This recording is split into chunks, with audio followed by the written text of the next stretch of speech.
أصحابي، أهلا بيكم في قناتكم ليدي مرمر. فيديو النهاردة تعاون مع قناة بيت الجنة مع شوشو. قناة شوشو من القنوات الممتعة جدا اللي تقدري تتفرجي على فيديوهاتها وتقلبي فيها كده وانتي مستمتعة وكمان مستفيدة.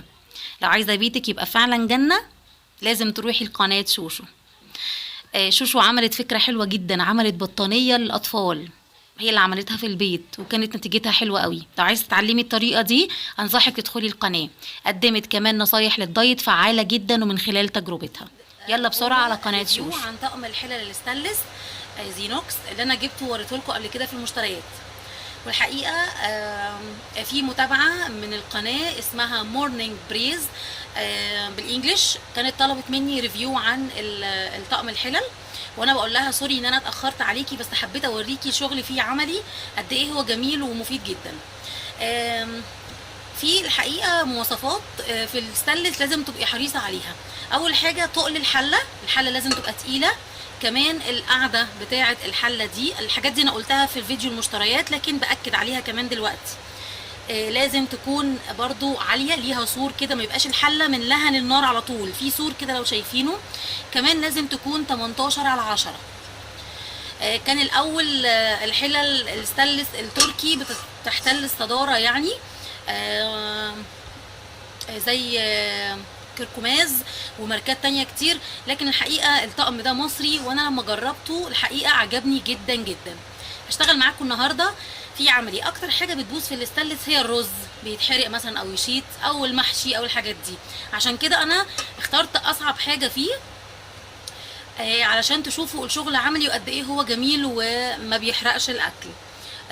هشتغل معاكم الرز المصري العادي جدا، طبعا كلكم شاطرين فيه، انا هنا مش بعمل طريقه الرز، انا بوريكم الشغل فيه قد ايه حلو.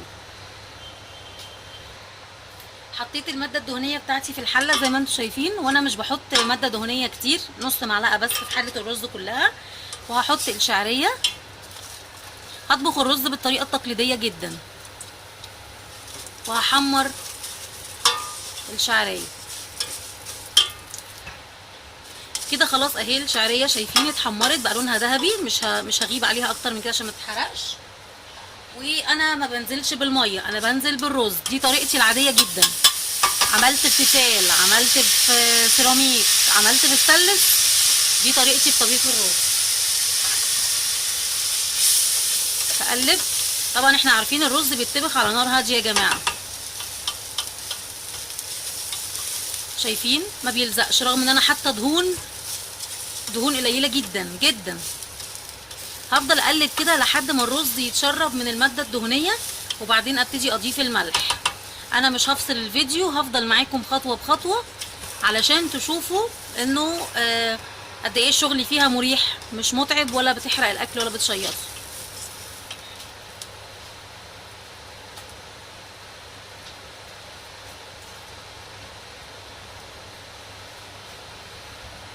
اهو كده اهو، انا بقلب بمنتهى السهوله، مفيش حاجه لزقت معايا.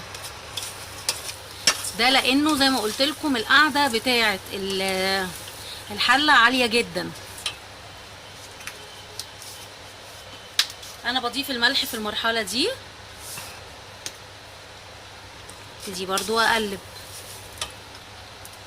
في الوقت ده في ميه بتغلي في الكاتل او على النار يعني، علشان انا بطش الرز بميه سخنه، ميه بتغلي مش ميه من الحنفيه. الحاجات اللي انا بقولها لكم دي، التكات دي يعني من عوامل نجاح الرز المصري، ما يعجنش ويبقى مفلفل كده وجميل، رغم ان زي ما قلت لكم الدهون فيه قليله. ما ينفعش يبقى الرز على النار سخن وبعدين اضيف له ميه ساقعه، ما ينفعش.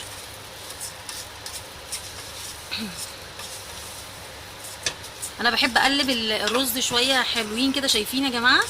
شايفين في القعده اهو مفيش حاجه لازقه، ما بضطرش اعمل كده، لا كله بيطلع معايا بسهوله.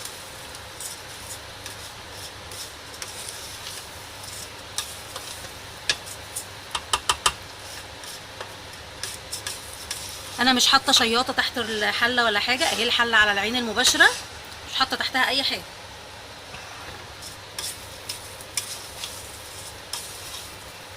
ميه غليت معايا اهي، هبتدي اضيفها شويه بشويه. انا خلاص بقيت خبره في معيار الرز، فمش بعاير الرز ولا بالميه ولا الميه سوري مش بالكوبايه ولا الميه كمان بالكوبايه. انا ببقى عارفه انا محتاجه قد ايه رز ميه للرز بتاعي. هنزل بس اللي على الجناب ده اهو،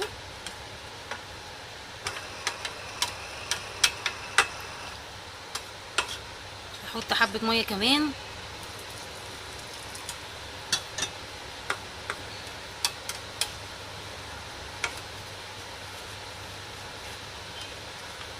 مجرد ما الرز يتشرب هنهدي النار عليه عادي. انا زي ما قلت لكم طبعا بتختاري العين بتاعه النار مناسبه للحله. انا بعمل الرز في حله صغيره، هجيب غطا الحله كده. خلاص غطيت على الرز اهو كده، بدأ يغلي. اول ما يتشرب ههدي النار خالص.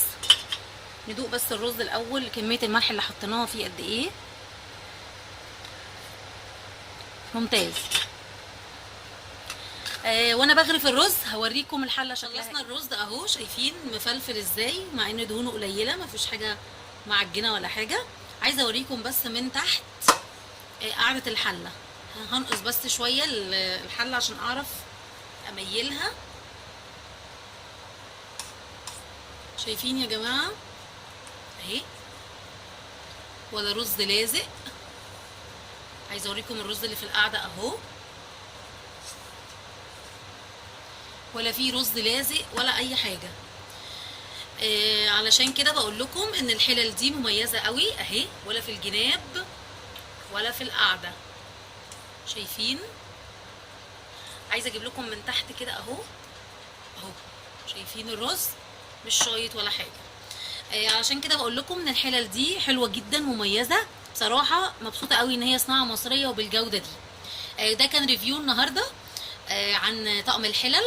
اللي محتاجه او اللي عايزه تجيب طقم حلل اشجعك جدا تجيبي زينوكس ده اللي انا عملت ريفيو عملت عنه وريته لكم في فيديو المشتريات. ارجعوا لفيديو المشتريات بتاعتي بتاعت المطبخ، هحط لكم الفيديو تحت في الديسكريبشن بوكس.